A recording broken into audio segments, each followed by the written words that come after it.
Cheguei ao povoado de Red Mesa numa tarde em que o céu parecia sangrar sobre a terra rachada.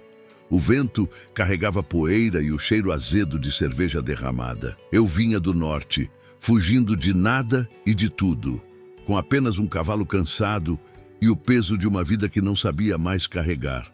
A cidade era pequena, grudada na encosta como uma ferida mal cicatrizada. Casas de madeira apodrecida, uma igreja sem sino, e no centro, diante do armazém, uma multidão se aglomerava em torno de algo que eu ainda não conseguia ver. Desci do cavalo devagar, amarrei as rédeas num poste carcomido e me aproximei. Os homens vestiam roupos empoeirados, chapéus sujos, rostos queimados pelo sol e pela raiva contida. As mulheres se mantinham atrás, cochichando entre si, olhares furtivos e dedos apontando. No centro do círculo, acorrentada num tronco de madeira fincado no chão, como se fosse um pelourinho esquecido pelo tempo, estava uma mulher. Ela era Apache, pele escura como terra molhada, cabelos negros caindo sobre os ombros em mechas desiguais, olhos fundos que olhavam para o nada, como se já tivessem visto tudo. Usava um vestido rasgado, sujo de lama e sangue seco. Aos pés dela,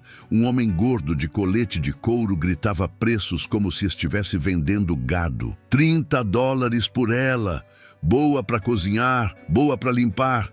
Índia mansa, não morde. A multidão ria. Alguns homens se aproximavam, tocavam seus braços, examinavam seus dentes. Ela não reagia, apenas respirava fundo, olhando fixamente para o horizonte, como se já não estivesse ali. Senti algo virar no meu estômago. Não era pena, era nojo. Nojo daqueles homens. Nojo de mim mesmo por estar parado ali sem fazer nada. O leiloeiro bateu o martelo numa tábua. Vendida! $40 para o Sr. Callahan. Um homem alto, de barba grisalha e olhos pequenos como buracos de bala, avançou e puxou a corrente. Ela cambaleou, mas não caiu. Ele a arrastou pela rua como se fosse um animal. Ninguém fez nada. Eu deveria ter feito, mas fiquei ali parado com as mãos nos bolsos e a vergonha subindo pela garganta. Passei a noite num quarto de hotel fedorento, sem conseguir dormir. O rosto dela voltava sempre. Aquele olhar vazio, aquela dignidade silenciosa diante da humilhação pública. Na manhã seguinte, fui até a propriedade de Callahan. Ficava a algumas milhas da cidade.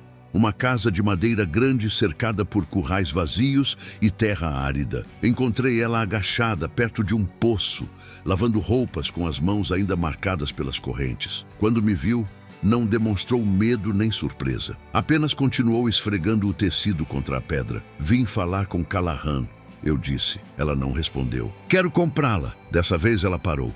Ergueu os olhos devagar e pela primeira vez eu vi algo neles além do vazio. Desconfiança. Por quê? A voz era rouca, como se tivesse passado anos sem usá-la. Porque o que vi ontem não estava certo, respondi. Ela soltou uma risada curta, amarga. E você acha que me comprar vai consertar isso? Não tive resposta.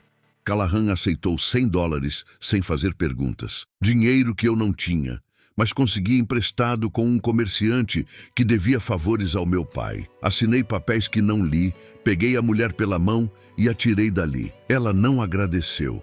Apenas caminhou ao meu lado em silêncio, olhando para frente, como se estivesse se afastando de um túmulo. No caminho de volta, perguntei seu nome. Não tenho mais, ela respondeu. Me chamavam de Maria quando era escrava dos missionários. Depois, fui só a Índia. Não quero nenhum desses nomes. Então, como devo te chamar? Ela parou de andar.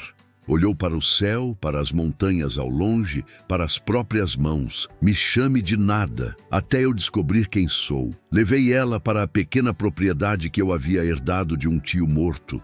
Um pedaço de terra esquecido no meio do nada. Uma casa de madeira simples, um celeiro desabando, uma cerca quebrada. Ofereci o quarto. Ela recusou e dormiu no celeiro, sobre feno, enrolada num cobertor velho. Nos primeiros dias, ela não falava, apenas trabalhava. Consertava cercas, cuidava das galinhas, carregava a água do riacho. Eu tentava ajudar, mas ela fazia tudo sozinha, como se precisasse provar algo para si mesma. Certa noite, enquanto comíamos feijão e pão duro à luz de uma lamparina, ela finalmente falou: "Você sabe o que é acordar e não saber quem você é?" Olhei para ela. "Não. Eu nasci livre. Minha mãe me ensinou os nomes das estrelas, das plantas, dos ventos. Eu tinha um nome Apache, um nome verdadeiro, dado pela anciã da tribo. Mas quando os soldados vieram, queimaram tudo. Mataram minha mãe na minha frente, me levaram amarrada como um cachorro. Me batizaram Maria num lugar onde me ensinaram que minha língua era pecado, que minha pele era suja, que eu só servia para servir. Passei 10 anos sendo vendida de fazenda em fazenda. 10 anos aprendendo a não sentir nada, a não lembrar nada. E agora você me compra, me tira de lá. E eu nem sei se devo te odiar ou agradecer." Engoli em seco. "Você não me deve nada. Então por que fez isso?" "Porque eu já fui cúmplice de muita covardia e estava cansado de fingir que não via." Os meses passaram devagar, como só passam no deserto. Trabalhávamos juntos. Eu consertava o telhado enquanto ela plantava feijão e milho. Ela caçava coelhos enquanto eu cavava um novo poço. Não havia nada romântico nisso. Apenas 2 pessoas tentando sobreviver. Mas algo mudou.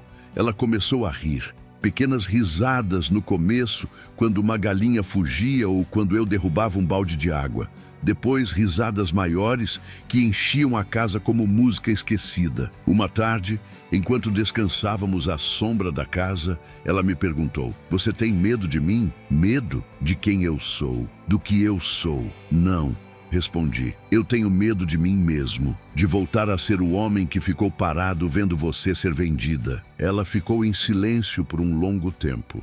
Depois, estendeu a mão e tocou a minha. Então, somos 2 fantasmas tentando voltar à vida. Naqueles dias, aprendi coisas sobre ela que ninguém jamais havia perguntado. Aprendi que ela sabia curar feridas com ervas que cresciam perto do riacho, que conhecia o som de cada pássaro e sabia prever tempestades pela forma das nuvens, que sua mãe havia sido parteira e curandeira, respeitada em sua tribo, e que ela carregava esse conhecimento como uma herança invisível, guardada em algum lugar profundo onde as correntes nunca a alcançaram. Uma noite, depois de uma tempestade que quase arrancou o telhado, encontrei ela sentada na varanda, olhando para o céu limpo. As estrelas brilhavam como nunca. Minha mãe dizia que cada estrela é uma alma que encontrou seu caminho de volta para casa. Ela disse, sem tirar os olhos do céu. "E você acredita nisso?" "Eu quero acreditar. Mas às vezes acho que algumas almas ficam perdidas para sempre, presas entre o céu e a terra, sem saber para onde ir." "Você não está perdida," eu disse. Ela me olhou e pela primeira vez vi lágrimas em seus olhos. "Como você sabe? Porque você está aqui, respirando, lutando.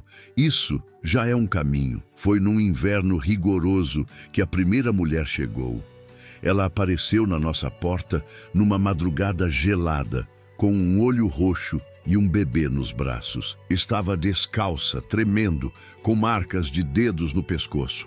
Não precisou dizer nada. Nayeli, que agora usava esse nome com orgulho, abriu a porta e a trouxe para dentro. Fez chá, aqueceu cobertores, cuidou do bebê enquanto a mulher chorava em silêncio. "Meu marido," ela conseguiu dizer entre soluços. "Ele disse que ia me matar se eu não voltasse." "Você não vai voltar," disse Nayeli, com uma firmeza que não admitia dúvida. "Vai ficar aqui, pelo tempo que precisar." A mulher olhou para ela com uma mistura de medo e esperança. "Mas ele vai vir atrás de mim. Ele sempre vem." "Então que venha," eu disse, pegando o rifle que estava pendurado na parede. "Ele não vai te levar daqui." Nos meses seguintes, outras vieram. Uma jovem mestiça expulsa de casa por engravidar de um homem errado. Uma viúva que havia perdido a fazenda para credores e não tinha para onde ir. Uma garota de 15 anos que fugia de um casamento arranjado com um homem de 60. Nayeli acolhia todas. Dividia comida, ensinava ofícios, ouvia histórias. A propriedade, que antes era só minha, tornou-se um refúgio. Um lugar onde mulheres que haviam sido descartadas pelo mundo encontravam um novo começo. E Nayeli era o centro disso tudo. Não porque mandava, mas porque entendia. Ela conhecia a dor de cada uma delas porque havia vivido sua própria versão. E isso criava uma ligação que ia além das palavras. Foi numa manhã de outono que Callahan apareceu. Veio com 3 homens armados, montados em cavalos nervosos. Parou na entrada da propriedade e gritou meu nome. Saí da casa devagar, com o rifle na mão. Nayeli ficou atrás de mim, mas não escondida, de pé, ereta, olhando para ele sem desviar. As outras mulheres saíram das casas, formando uma linha silenciosa ao nosso lado. Vim buscar o que é meu, disse Callahan. Ela não é sua. Eu paguei por ela. Você também pagou. Isso não muda o fato de que ela é propriedade. Ela é uma pessoa. Ele cuspiu no chão. Ela é uma índia. Nem isso é. A mão dela tocou meu ombro. Eu me afastei. Ela deu um passo à frente. Você não me possui, disse ela com voz firme. Nunca me possuiu. E nunca vai. Callahan riu. Você acha que tem escolha? Tenho. Ela se virou para mim, pegou a faca que eu usava para cortar carne e, diante de todos, cortou a própria palma. Deixou o sangue pingar no chão. Este sangue é meu. Esta terra agora é minha. E o nome que eu escolher será meu. Você não leva nada daqui. Callahan deu um passo à frente, mas eu ergui o rifle. As mulheres atrás de nós pegaram ferramentas, pedras, qualquer coisa que pudesse servir como arma. Saia da minha propriedade, eu disse. Callahan olhou para a linha de mulheres, para Nayeli, para mim. Calculou as chances. Então cuspiu novamente e montou no cavalo. Isso não acaba aqui, ele disse, antes de partir com seus homens. Quando a poeira baixou, Nayeli estava ajoelhada no chão, com as mãos tremendo. Ajoelhei ao lado dela, como você quer ser chamada.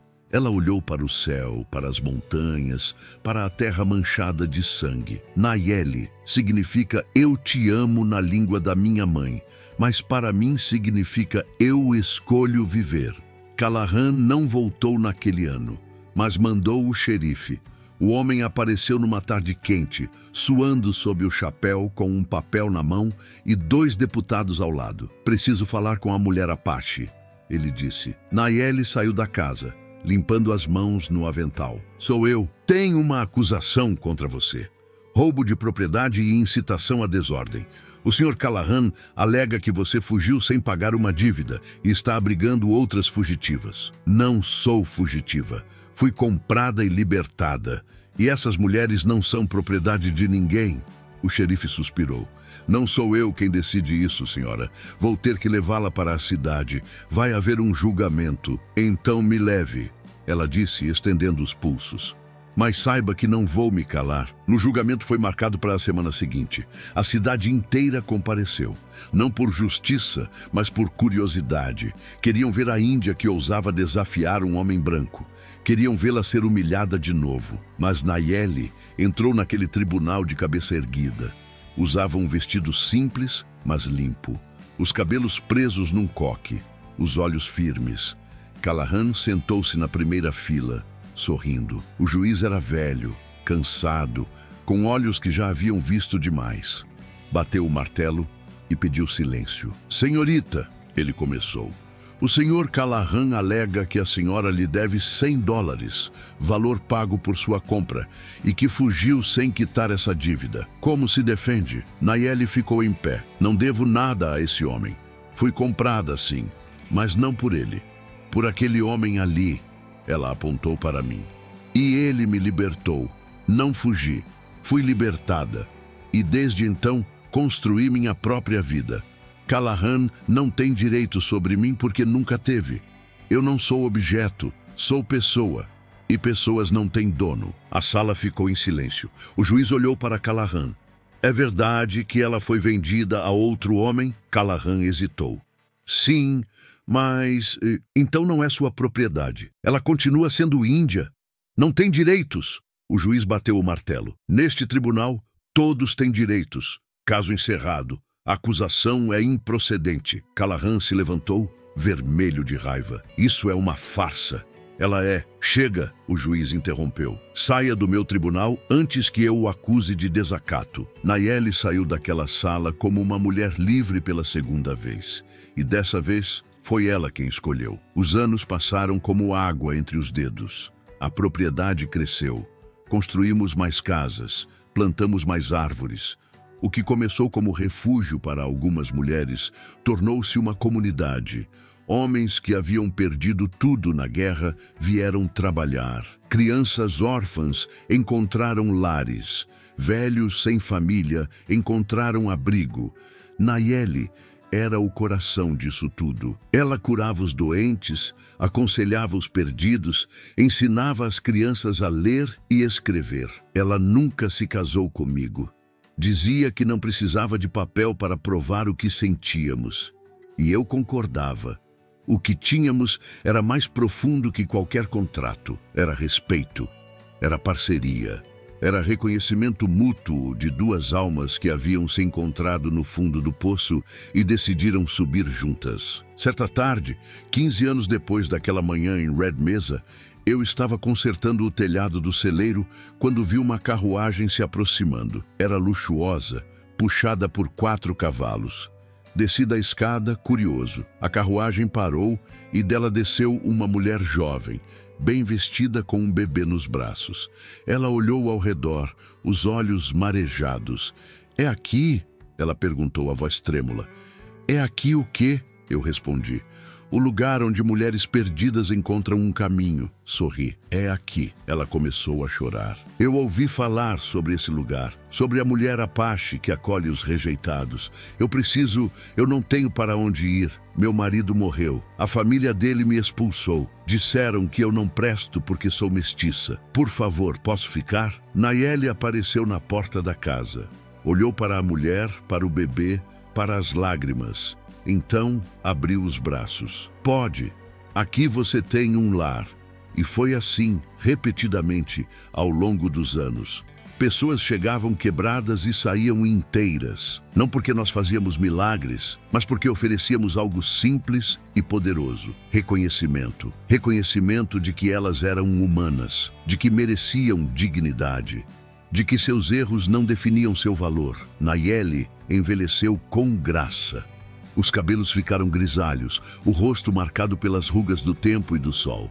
Mas os olhos continuavam vivos, brilhantes, cheios de fogo. Ela nunca esqueceu de onde veio. Todos os anos, no aniversário daquele dia em Red Mesa, ela caminhava até a cidade, até o lugar onde havia sido vendida. Ficava ali, em silêncio, por alguns minutos. Depois, voltava. Uma vez perguntei por que ela fazia isso. "Para lembrar", ela respondeu. "Para nunca esquecer a mulher que fui, a dor que senti, para que eu nunca deixe de reconhecer essa dor nos outros." Foi numa dessas visitas que ela encontrou uma menina, Apache, como ela havia sido, acorrentada, suja, sendo vendida por um homem que gritava preços. Nayeli não hesitou. Pagou pelo que restava do dinheiro que tínhamos, libertou a menina, trouxe ela para casa, deu a ela o nome que sua mãe lhe havia dado, o nome Apache que ela havia perdido e depois recuperado, e ensinou a menina tudo o que sabia: como curar com ervas, como ler as estrelas, como se manter de pé mesmo quando o mundo inteiro tenta te derrubar. A menina cresceu forte, e quando Nayeli ficou velha demais para cuidar de tudo sozinha, foi a menina quem assumiu. Foi ela quem continuou acolhendo os perdidos. Foi ela quem manteve viva a chama que Nayeli havia acendido. Eu morri primeiro. Numa tarde tranquila, debaixo da árvore que havíamos plantado juntos no primeiro ano. Nayeli estava ao meu lado, segurando minha mão. "Você ainda me reconhece?" ela perguntou, sorrindo através das lágrimas. "Reconheço." Eu respondi com a voz fraca. "Você é Nayeli, a mulher que me ensinou o que significa verdadeiramente ver alguém." Ela beijou minha testa.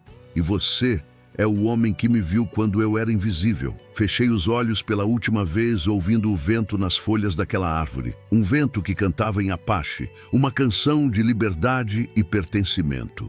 Nayeli viveu mais 5 anos depois de mim. Continuou trabalhando, acolhendo, ensinando. E quando finalmente chegou sua hora, estava cercada por dezenas de pessoas que ela havia ajudado ao longo da vida. Mulheres, homens, crianças, todos ali para se despedir da mulher que lhes havia dado um lar quando ninguém mais quis. Enterraram ela debaixo da árvore ao meu lado. E naquele dia, algo extraordinário aconteceu. As pessoas que ela havia acolhido, uma a uma, pegaram terra e plantaram sementes ao redor do túmulo. Sementes de árvores, flores, plantas medicinais. E nos anos seguintes, aquele lugar se transformou num jardim. Um jardim que cresceu e se espalhou, alimentado pelas histórias de todos aqueles que haviam sido reconhecidos quando o mundo os havia esquecido. Hoje, décadas depois, aquele lugar ainda existe, não mais como uma simples propriedade, mas como um santuário. As pessoas vêm de longe para ver a árvore onde fomos enterrados, para caminhar pelo jardim que nasceu da dor transformada em cura e, acima de tudo, para ouvir a história de Nayeli, a mulher Apache que foi vendida como objeto, mas que recusou-se a ser definida por aquela humilhação, que escolheu seu próprio nome, seu próprio destino, sua própria verdade, que transformou sua dor pessoal em um legado de compaixão que atravessou gerações. Dizem que nas noites de lua cheia ainda se pode ouvir sua voz no vento, cantando em Apache, cantando sobre liberdade, sobre dignidade, sobre o poder sagrado de reconhecer a humanidade no outro. E sempre que uma nova pessoa perdida chega àquele lugar procurando abrigo e reconhecimento, é recebida com as mesmas palavras que Nayeli usava. Aqui você tem um lar. Aqui você será vista. Aqui você será reconhecida. Porque no final, o que Nayeli nos ensinou foi simples e profundo. Reconhecer alguém não é apenas ver seu rosto, mas testemunhar sua alma e recusar-se a virar as costas, mesmo quando o mundo inteiro vira.